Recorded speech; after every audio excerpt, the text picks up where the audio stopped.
Okay, thank you. How are you?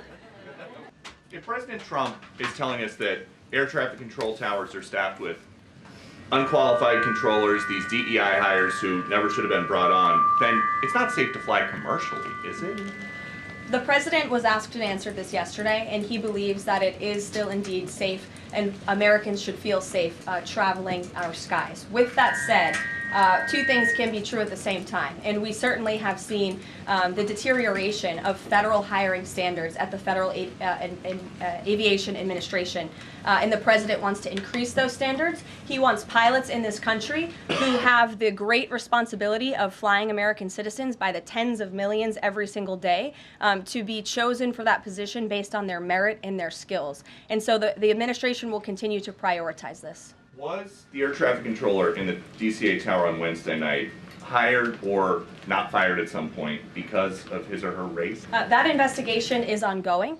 And so when we have updates on the exact individuals who were involved in the collision, including the air traffic controller, also the pilots of the helicopter and others, we will confirm those. I don't want to confirm names from this podium today. We're not in a position to do that. And we have directed all federal agencies to comply with that policy as well.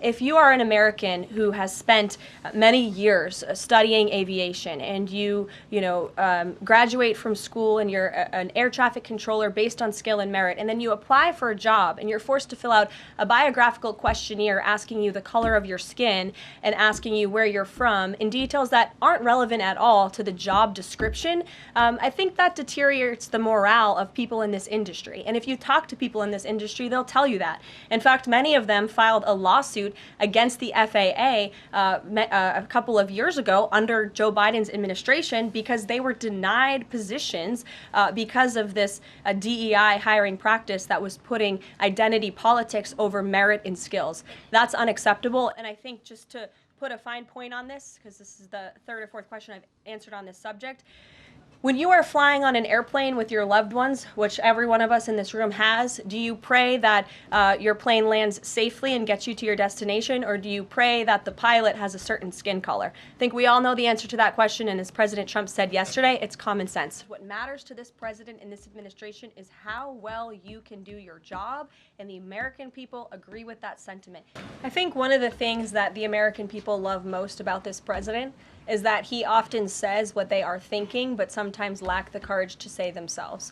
And I think yesterday at this podium, you heard President Trump express great frustration, perhaps even anger, with the previous administration's policies, many of which have led to the crises that our country is currently facing and that this president is focused on fixing. Thank you guys very much. Have a great weekend. We'll see you next week. Kudos to John Ratcliffe for revealing that truth and that fact to the American people. Many years too late, the Biden administration had a chance to let the American people know the truth about that, and for some reason, they chose not to. I also would just like to point out that several years ago, when I was working in this press shop and President Trump would take to this podium to brief the American people on COVID-19, he suggested that COVID very well may have came from a lab in Wuhan, China. And many members in this very room mocked him for that, said he was spewing conspiracy theories. He was not. We now know that to be the confirmable truth. It took many years for it to come out, but the president was right in this instance again. Nice live shot. Good to see all of you. Happy Friday. Jennifer.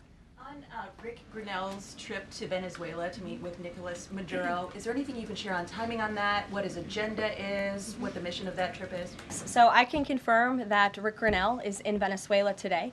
I can confirm that Rick Grinnell is going to Venezuela, or is in Venezuela, with two immediate directives from the President of the United States.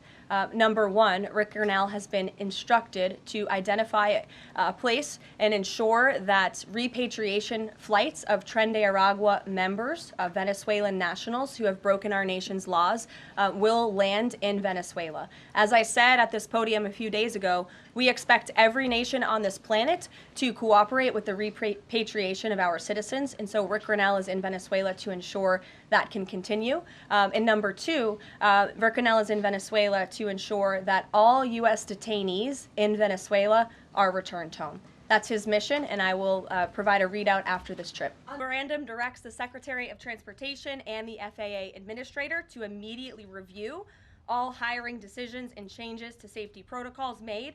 But first, on the Grinnell trip, as you know, under the previous administration, the U.S. recognized the opposition candidate in last year's elections, Edmundo Gonzalez, now exiled, as the legitimate president of Venezuela. Does the president's dispatching of Ambassador Grinnell to negotiate directly with President Maduro today mean that the U.S. now officially recognizes President Maduro as the legitimate president of Venezuela? Absolutely not. As I made it very clear, former ambassador and now special envoy Rick Grinnell is going to Venezuela with two very clear directives. Make sure that Tren de Aragua members, of which there are 400 currently in custody, are repatriated back to Venezuela, and that all United States detainees return home. Thank you very much, guys. Reunited with their families and their loved ones after being held in unspeakable conditions for over 15 months. Okay, thank you. How are you? I was just with the president in the Oval Office, and I can confirm that tomorrow, the February 1st deadline that President Trump put into place at a statement several weeks ago, continues. The president will be implementing tomorrow a 25% tariffs on Mexico, 25% tariffs on Canada, and a 10% tariff on China for the illegal fentanyl that they have sourced and allowed to distribute into our country, which has killed tens of millions of Americans. These are promises made and promises kept by the president. The president yesterday said that last night he was planning to discuss whether an exemption would be made on oil imports. Do you have any information on what decision he made there, or will there be exemptions at all offered under this? I don't have an update or readout for you on the exemptions, but those tariffs will be for public consumption in about 24 hours tomorrow, so you can read them then. And to take all necessary corrective actions to achieve Justin Trudeau, the Canadian Prime Minister, said today that if the U.S. imposes tariffs, he will respond and he will not relent until the tariffs are removed. Are we seeing the start of a trade war with Canada? I don't think so. I think the president is going to implement those tariffs tomorrow, and he will respond to Mr. Trudeau's comments in due time, I am sure. What type of things have to happen? What does the administration need to see in order to avoid those tariffs? Well, the tariffs are incoming tomorrow on Canada, and the reason for that is because both Canada and Mexico have allowed an unprecedented invasion of illegal fentanyl that is killing American citizens and also illegal immigrants into our country. In fact, I have more language for you right here. Canada, Mexico, and China, which, as I mentioned, President Trump will implement a 10% tariff on China, have all enabled illegal drugs to pour into America. The amount of fentanyl that has been seized at the southern border in the last 2 years alone has the potential to kill tens of millions of Americans. And so the president is intent on doing this, and I think Justin Trudeau would be wise to talk to President Trump directly before pushing outlandish comments like that to the media. Memorandum directs the Secretary of Transportation and the FAA Administrator to immediately review all hiring decisions and changes to safety protocols made